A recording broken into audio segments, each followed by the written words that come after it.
생명과일 역시 육적인 과일이라면 찾아서 먹으면 될 일이나 아담과 해와는 생명나무가 있는 에덴 동산에서 쫓겨났기 때문에 다시는 에덴 동산에 들어갈 수 없었고 생명나무 과일을 먹고 영생할 수가 없었다. 이와 같이 오늘날 교회에서는 선악과의 정체를 모르듯이 생명과일의 정체에 대하여 전혀 말을 못하고 있다. 그것은 기독교의 창시자인 예수가 이에 대한 해답을 주지 못했기 때문이다. 창세기 3장 22절의 말씀에 전하는 것처럼 보라, 이 사람들이 선악을 아는 일에 우리 중 하나같이 되었으니 그가 그 손을 들어 생명나무 실과도 따먹고 영생할까 하노라 하는 말씀이다. 그러나 안타깝게도 하나님은 선악과를 따먹은 그들에게 용서와 관용을 베풀지는 않으셨고 쉽게 생명과일을 따먹도록 허락하지 않았다. 그래서 창세기 3장 22절의 말씀은 인간에게 주어진 숙명의 과제여 계시록 2장 7절 이하의 말씀처럼 인류의 마지막 구세주로 오실 이긴 자 하나님이 아니면 해결할 수 없는 문제로 남겨두었다. 창세기에서 인간의 고통과 죽음의 역사가 선악과 사건으로부터 시작하였다고 하듯이 죽음과 고통이 없는 지상천국의 역사는 선악과가 되는 마귀를 이기신 구세주 하나님이 하늘나라에 감추었던 생명나무 과일과 만나를 가지고 나올 때 비로소 죽음이 없는 지상천국이 이루어지기 시작하는 것이다.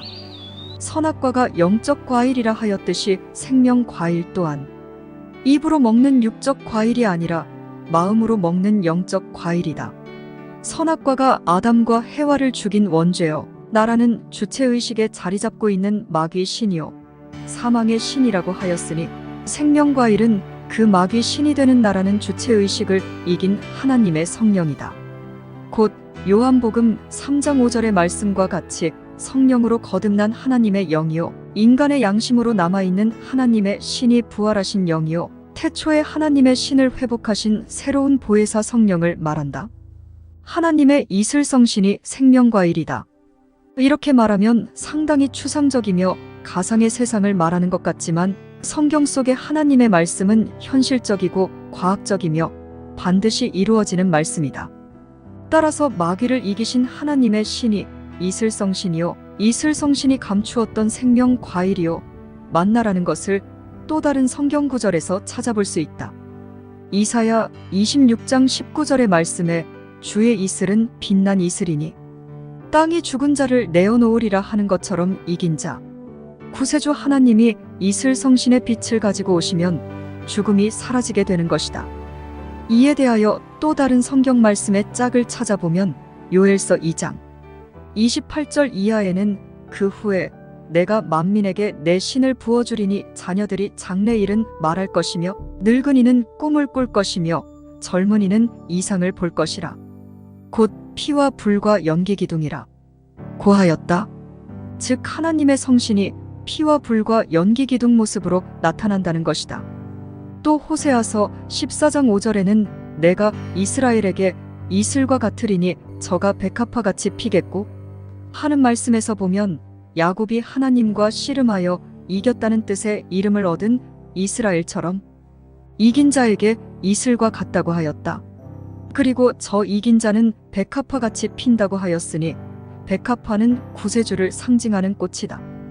곧 구주는 산곡의 백합명랑한 새벽별이라는 찬송가를 보아 알 수 있고 새벽별 또한 구세주를 상징하는 이름이다. 그렇다면 이 시대 마귀를 이기신 구세주 하나님이 감추었던 생명과일이요 만나가 되는 이슬성신을 가지고 나와서 역사하는 것이 어디에 있다는 말인가? 그리고 그 이슬성신을 보여주고 먹여주며 몸과 마음을 변화시켜 주어 자녀들이 장래일을 말하며 늙은이가 영생의 희망을 가지고 꿈을 꾸며 젊은이가 이상을 보고 몸과 마음의 변화가 일어나는지 확인해 보아야 할 것이다. 그러나 기름 부음을 받은 그리스도로 추앙받아온 예수의 행적을 살펴보면 전혀 하나님의 이슬성신의 역사와는 무관한 행적을 살펴볼 수 있다. 즉 요한복음 6장 48절 이하에서 보면 내가 곧 생명의 떡이로다.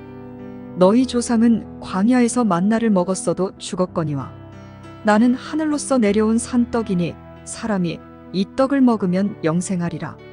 내 살을 먹고 내 피를 마시는 자는 영생을 가졌고 마지막 날에 내가 다시 그를 살리리니 내 살은 참된 양식이요 내 피는 참된 음료로다 하였다. 그러나 이 말이 영적 말이든 육적 말이든 예수의 살과 피를 마신 자가 없으며 2000년이 지나도록 이 말은 이루어지지 않고 있다. 이슬성신은 마귀를 죽이는 성령의 빛이다. 결국 예수는 하늘나라에 감추었던 생명 과일이나 만나의 정체를 몰랐고 자기의 살과 피를 먹고 마신 자나 자기를 믿었던 자들도 영생을 이룬 자는 아무도 없다는 것을 보아 그가 마지막 때 오실 이긴 자 구세주 하나님이 아니라는 것이 드러난 것이다.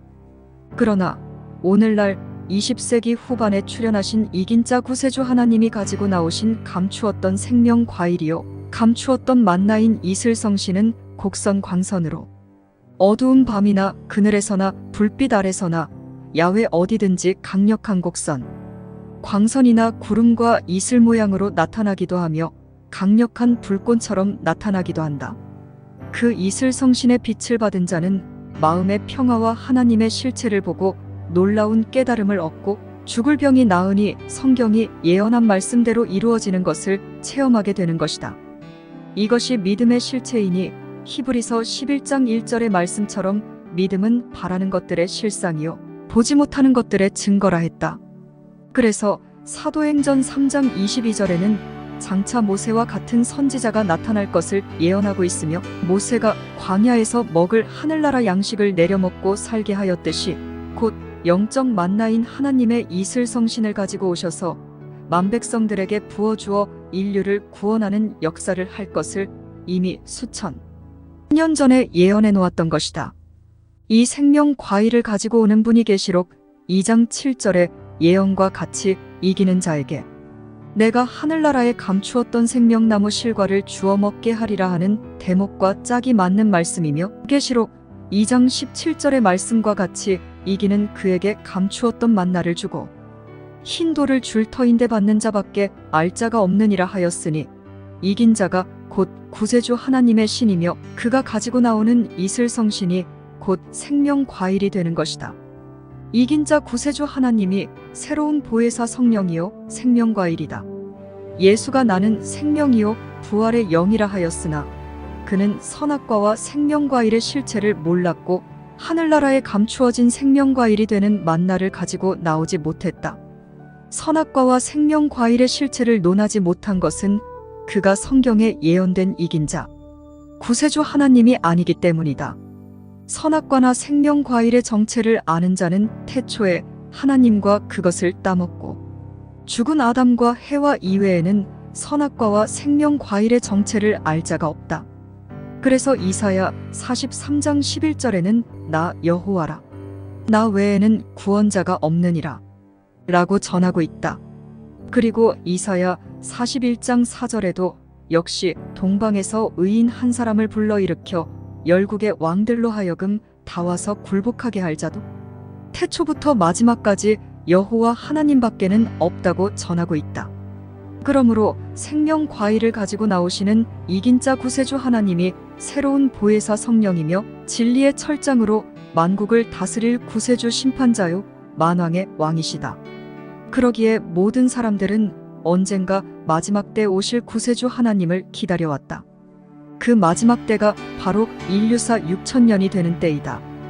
인류사 6000년이라 함은 베드로 후서 3장 8절의 말씀과 같이 주께는 하루가 1000년 같고 1000년이 하루와 같다고 하였으니 창세기 1장 27절에 엿새 동안 인간을 만들고 이래 되는 날 하나님이 쉬셨다고 하는 말씀과 짝을 맞추어 보면 6000년이 지나야 온전한 하나님의 형상을 입은 참사람 구세주를 만들고 이후 1000년 동안 인류 구원의 역사를 마친 후 7000년대에 가서 영원한 하나님의 안식일이 됨을 말하는 것이다. 태초 이래 인류 역사 6000년이 흐르도록 그 어떤 선지자나 예수와 같이 하나님의 독생자 구세주라 하는 사람도 생명 과일의 정체를 몰랐고 감추었던 만나와 흰 돌의 비밀을 말해주지 못했다. 감사합니다.